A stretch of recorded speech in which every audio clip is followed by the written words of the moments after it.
Welcome back, guys, to day number 4 of your week. I'm hoping you're having a great week. So we are CoOp Athletics. I'm Oscar with you again here at our CrossFit Downey location. So hopefully the week and the workouts have been good for you, and I hope you've been keeping tabs of your score. Hopefully you're not too sore. Again, this is your last workout of the week. Tomorrow's kind of a recovery workout, and then we keep going. So here we go. Your warm-up today is going to be 2 rounds. You have somewhat of a Tabata session. It's only a two-round Tabata session. So you're going to go 20 seconds on, 10 seconds off. What we're looking for is a standing knee highs. So just like you would in a regular class, instead of moving forward, you're going to stand in place. You're going to bring your knees to your chest. You can use your hands as a target. Again, bringing those knees to your chest, tap, tap, tap. Again, bring those knees as high as possible. Again, you're working for 20 seconds. You're resting from 10. Right after that, you're going to do a standing butt kicker. So you're going to stand in place. You're going to try to get your heel to your booty. Try to tap your booty every single time. Again, you're standing in place. You're going to work for 20 seconds, and then you're going to rest for 10 seconds when you're doing this. Again, butt or heels to your booty as best as possible. Right after that, you're gonna have a basic jumping jack, guys. Just really simple. Remember, on the jumping jacks, feet come together, hands come to your sides, open up, hands overhead, open up like a star position. Right after that, you're gonna have any style sit-up. So you can do a butterfly position, you can do just a regular knees forward position, doesn't matter. Again, we just want regular sit-ups. So right after that, you're gonna work for 20 seconds. Again, you're gonna rest for 10. So again, you got 2 rounds of that, 20 seconds on, 10 seconds off, simple Tabata, it's like a half a Tabata. Right after that, we're gonna go right into our skill. So our skill today is 4 rounds. You have 10 ham curls. So to start off, so your ham curls, what you're going to do is gonna lay down flat on your back, and we're gonna give you a couple of variations, but this is one of them. You're gonna lay down flat on your back. You're gonna put your heels on some sliders, on a towel. So from that position, you're gonna bring your heels to your butt. From there, driving your hips up. That's gonna be option number 1. Option number 2, what we can do is we can also use a band. Okay, you can use a band and you can do it that way.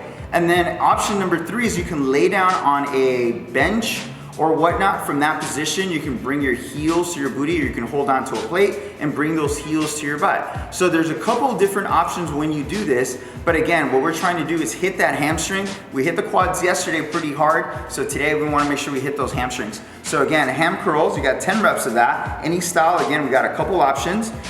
From there, you're gonna go into a side plank. From that side plank, you can go on your elbow, you can go on your hand. Remember, we want your body to be nice and straight, so from your neck to your tailbone as straight as possible. So no saggy hips, one straight line when you're doing that. For you for advanced athletes, what you can do is go into a star position. So from there, you're gonna raise one leg and you keep that arm straight up. So that is an option for some of you. If that position is not comfortable for you, no big deal. Put your knee on the ground. You're gonna still be in that straight side plank position. And the goal is to hold that position for 30 seconds on one side. Make sure you switch sides and then go ahead and do the other side for 30 seconds before you move on to the next movement. So again, there is a couple options on the way you're holding these side planks. Right after that, you're gonna go right into a plank reverse crunch. So what you're doing on this position, you're gonna hold a really tight plank. Again, abs are super tight. From that position, without driving your hips up this time, compared to last week, your hips are gonna be nice and low. You're gonna bring your knees to your chest. Again, you can put your feet on a towel, some sliders. Again, you're gonna bring those knees to the chest, good control, and go right back into a plank position. So again, you're gonna bring those knees to your chest without raising your booty. So this time you're not raising your booty, not like last week. That was a little different. Again, bring those knees to your chest and you're gonna kick right back out into a plank position. So remember, guys, you got 4 rounds of that, of each movement. So 10 ham curls, 30-second side plank on each side, so 30 seconds on each side, and then 12 reverse crunches from that plank position, okay, guys? So 4 rounds of that when you're doing that. So right after that, we're gonna move into our workout of the day. So your home workout today is gonna start off, on this workout, what you're looking for is intensity. I want you to push as hard as you can. Again, it could become a short workout, it could become a long workout. You get to choose, pick your poison when you're doing this today. So you're gonna start off with a buy-in. Your buy-in is a 400-meter run. The goal is to run and give it all you got on that 400-meter run. You're gonna go out for a run. How can you track the distance? If you don't have it, you can use your iPhone, go on just to the run to the corner, see how much distance that is. If you have an Apple Watch or a Fitbit, it will also tell you what 400 meters would look like, and it should say a quarter of a mile. So keep in mind when you're doing that, a mile is 1,600 meters, so it would be 400. So remember, keep that in mind, guys, so when you're going out for that run. So you're gonna start off with that 400 meter run. You're gonna come back inside from whatever time you come in. When you come back inside from that 400 meter run, you got a 12-minute AMRAP, so that clock begins to run. You got a 12-minute AMRAP. So from that position, you're gonna do a Sumo Deadlift. So you got Sumo Deadlift. There's a couple of options on the Sumo Deadlift. You can use your kettlebell. You can do Sumo Deadlifts with the kettlebell. You can do Sumo Deadlifts with the backpack. You can do Sumo Deadlifts with the dumbbell. You can use a dog bag, like some type of bag. So again, we just want some type of weighted object. You're gonna go in that Sumo Deadlift. The key to the Sumo Deadlift is you're gonna open up your stance, you're gonna slightly point those toes out. What we're looking for is that the knee and ankle are as vertical as possible. That's kind of what we're looking for. So we don't want the knees to be over the toes. We want to push those knees as far back as possible. Nice flat back, guys. You're gonna grab underneath the object or hold on to the handle of the object.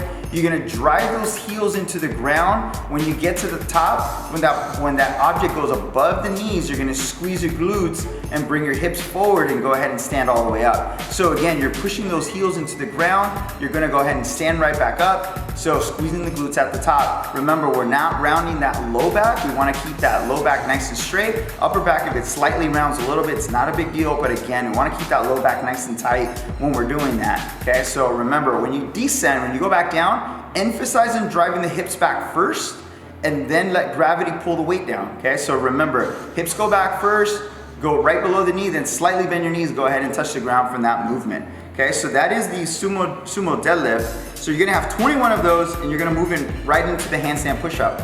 So on the handstand push-up, if you haven't seen one of our other videos, we'll go ahead and post that up as well. So there's a couple key elements on that handstand push-up. We wanna make sure that we set up a triangular position from both points. Remember that the hand is rotated out, so thumb is out, so we don't want hands straight.